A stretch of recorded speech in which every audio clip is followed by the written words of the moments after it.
Hello, welcome back. Paul Walker here, author of How to Achieve Set Goals and the founder of Build Success Academy. Now, if you're watching my previous video, as I said, we were talking a little bit about, my backstory and my life and why goals and achievement plays such an important role in my life now. But if you haven't seen the previous video, it means that someone who has seen that video has sent you a link either via social media or via email, and you've now arrived here at this page, at this video, where I will sort of briefly touch on what we talked about in that first video, but also I want to give you some really high value concepts about goal setting and achievement.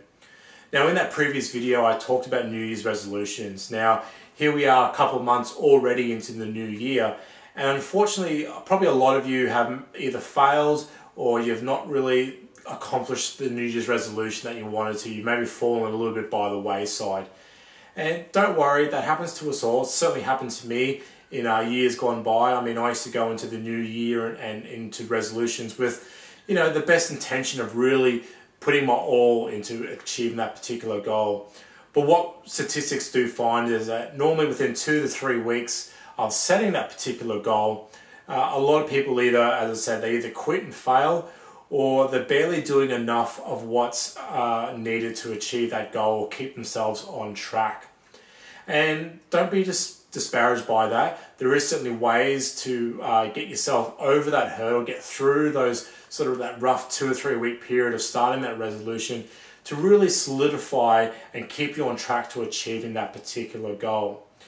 Now, goal setting and achievement hasn't always been a part of my life. And as I explained in the previous video, I grew up in a household where my dad was, he's really critical of me and certainly the way that I grew up, to the point that, I really felt worthless. I really felt that, I probably wasn't going to amount to too much or amount to anything. And I really didn't have the confidence and the drive to go on and achieve the things that I wanted to achieve at such an early age because of the negative influence and the criticism that I received from my dad.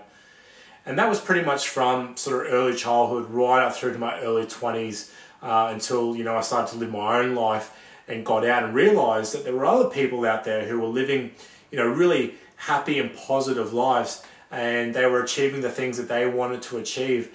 And I was really dumbfounded. I really couldn't believe that, that was possible. And I wanted that. I really wanted to be a part of, what they had and what they were doing to achieve the things in their life that they wanted.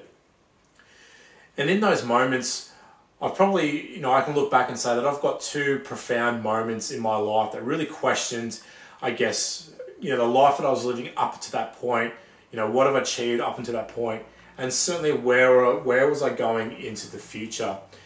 And the first moment happened for me in my mid-teens. And as I said, my dad and I had a really strained relationship. We really didn't get along at all. And at that period of time, my dad was making some really bad choices that ultimately led to a really bad decision that, led his life to a turning point in his life, and certainly it's something that affected me and the rest of my family. The decision that he ultimately made led to him living the remainder of his life behind bars. And that decision had a real traumatic and catastrophic effect, certainly on him, but on me and my family as well as the people that decision affected.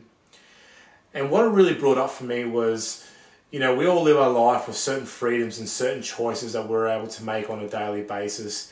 And because of the choices and the decision that my dad made, those freedoms and those choices were taken away from him, because he was going to live, as I said, the rest of his life behind bars. So those choices and freedoms were taken away from him. And what that brought up for me was, was I living, the fullest life that I could with those freedoms and choices that were so readily available to me? And the answers that came up were no, I wasn't. And I really wanted to change that. I really wanted to live a life, as I said, of the people that I did see who were achieving what they wanted to achieve and living a happy and full life.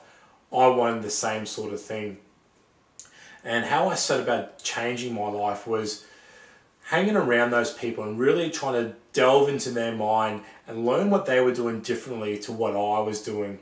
A lot of reading, a lot of research, and interviewing of people who have or were achieving those particular things.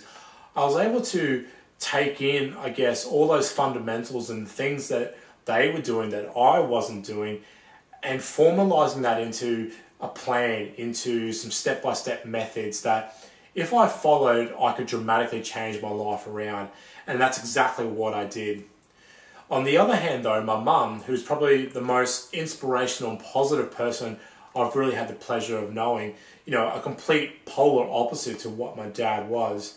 You know, she lived a really sort of happy and full life as well. But unfortunately, you know, she dealt with breast cancer. And for 7 long years, off and on, you know, we're dealing with the effects of breast cancer and what that was doing to her body. Now, she certainly had moments of remission and being in places where she could live a really happy and full life. But also that cancer came back. And each time it came back more vicious and ferocious than the time before and affected new parts of the body. And, you know, very recently I lost my mum to that 7-year battle with breast cancer. And in those final moments of my mum's life, those same sort of questions were coming up again. You know, was I living my life to the fullest with the freedoms and the choices that we had? And in the years that have gone by since I first asked those questions in my early teenage years, the answer was still no. No, I wasn't. And, you know, again, I really wanted to change that. I mean, here I was with the 2 most significant people in my life. One who was going to live the remainder of the years behind bars and not have freedoms and not have choices that we do. And also my mum, whose life was cut short in her mid-50s, you know, due to the breast cancer, who potentially could have gone on and lived another 30, 40 plus years and really lived a really happy and full life and been able to have those freedom and choices at her disposal. That was, again, taken away from her. And I really didn't want to be in the same sort of situation, in a situation where, like my dad, those choices and freedoms were taken away, or like my mum, it was taken away as well because her life was cut short. So in the time that we have, I really want to live the most, you know, happy and fullest life that I can live. And the way that I was able to do that and change my life around from how I was living it to the way that I live my life now is through, as I said, the study and the research and the reading and the interviews that I've done with those people who have gone on to achieve, you know, the things in their life that they really wanted. And all that information has been brought together and compiled into my gift to you, my free ebook, Your Effective Guide to Goal Setting. And as I mentioned in the previous video, that is my free gift to you. And if you're watching this video for the first time, it's a free gift to you as well for saying thank you for watching this particular video. Now, the information that I've been able to compile led me into probably the first step of getting my life back on track, which was goal setting. How was I going to, I guess, decide on the goals or the goal that was really going to transform my life? And through what I learned through reading and studying these people was that the number one thing is you have to get clear on your goals. You have to have a clear vision of what that number one goal is so that you have no doubt, no fogginess about what that goal is and what you need to do to achieve that goal. Now, if you're like me, you've probably got, I don't know, multitude of different goals and things running around in your head that you really want to achieve. And it doesn't matter if it's something physical, something material that you want to have, or maybe it's something that you want to physically happen to you or your friends or family. It doesn't matter what that goal is, but we really need to hone that down. And what I found the best way to do that was you need to give yourself about half an hour of some alone and quiet time where you can really concentrate and be at one with your thoughts. Now, take a notepad, take a piece of paper, take a pen with you, and as I say, get yourself in a moment, get yourself quiet, away from distractions, so no TV, no computers, no Facebook, no phone, no kids kind of running around, and really give yourself that half an hour to concentrate and be at one with your thoughts. What I want you to do is to write down those goals as they come to you. So as you think of them, I want you to write them down. And as I said, they can be material, they can be things that you want to have happen to you. But I just want you to write down those goals as they come to you. For about 15, 20 minutes, I want you to write those down. And once you've finished compiling your list, I then want you to sort of go through your list and maybe highlight, the 2, 3, maybe half a dozen goals that maybe have the most sort of standout meaning for you, have the most emotional attachment to you. And the way that we're going to narrow those half a dozen goals down to your number one goal is by doing two things. One is if you've got 2 or 3 goals that you really want to accomplish, but you don't know which one's going to be the main one you want to start with, is what out of those half a dozen goals can you maybe connect together? So if you aim for one particular goal, and we'll call that your main sort of focus goal, what 2 or 3 other goals that if you were able to accomplish and achieve along the way would give you the motivation and strength to keep going to get you to that one main focus goal? Now, if you can't do that, if there's not sort of 2 or 3 goals that you can kind of connect together, that if you achieve one, you can achieve the other and get you onto your main sort of focus goal.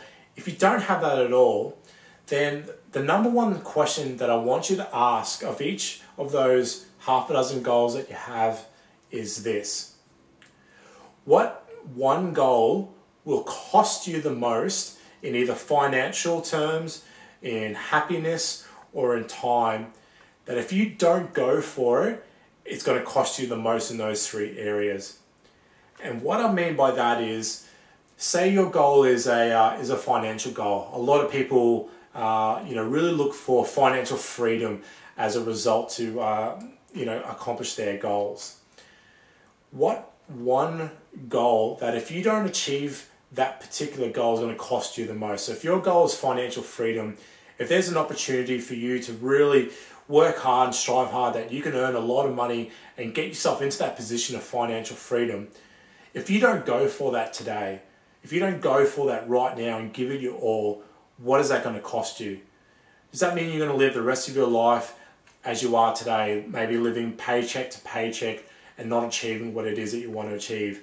You're not going to have the funds or the resources there to go and live the life you want to live by taking the holidays that you want to take and the trips that you want to take, or being able to give your money to the things that you want to be able to help out, whether it's charity, whether it's friends and family. And by not going for it, by not really pushing yourself to achieve that goal, what is that going to cost you? Maybe it's a health and weight loss thing. So maybe you want to lose, a few kilos or a few pounds. And by not doing that, by not going for that right now, that's going to cost you in terms of health and fitness in the future. Maybe you might be debilitated by your health and the well-being of where you're at in your future life. Maybe it means that you're not going to ask someone out on a date, or you don't feel confident in the way that you present yourself. So what one goal is going to cost you the most? And that's what I really want you to focus on. And by doing that, as I said, you should see that goal emotionally jump out at you, and that's going to be your number one goal that you're going to focus on.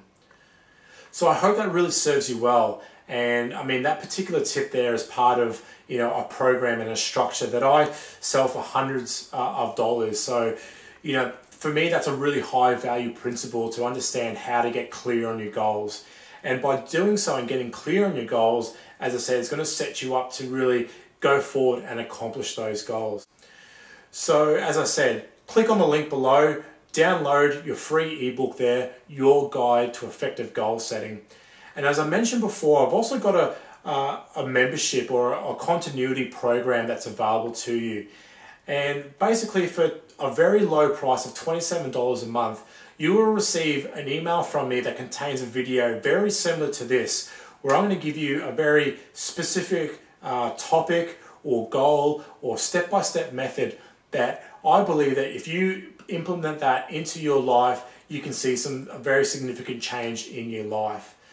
So enter your details below in the form, so just your name and email, enter that into the form below and become a part of my continuity and membership program, where, as I said, Once a month you'll receive an email from me that'll contain a video of high value to you, as well as you also receive an interview that I've conducted with someone who's gone on to achieve some very significant things in their life.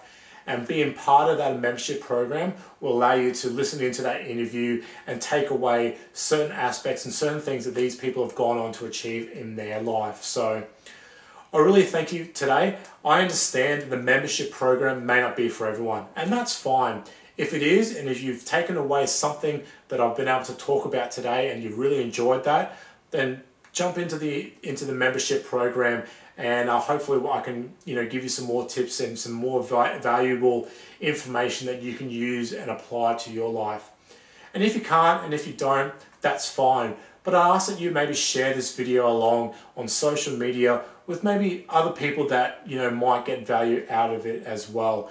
Feel free to leave a comment, leave a question below, and I certainly will respond personally to those comments and questions there as well, because it is my job and it's my role to help serve you in the best way that I can. And if I can answer any questions or comments that you might have that's going to help you progress your life along, then that's what I'm here to do. And as I said, I really appreciate the time you've taken today to watch the video. So grab your free ebook, download now, jump into that membership program if you really think that that's for you and you can really see the value in that. And I look forward to speaking with you again soon. So bye for now.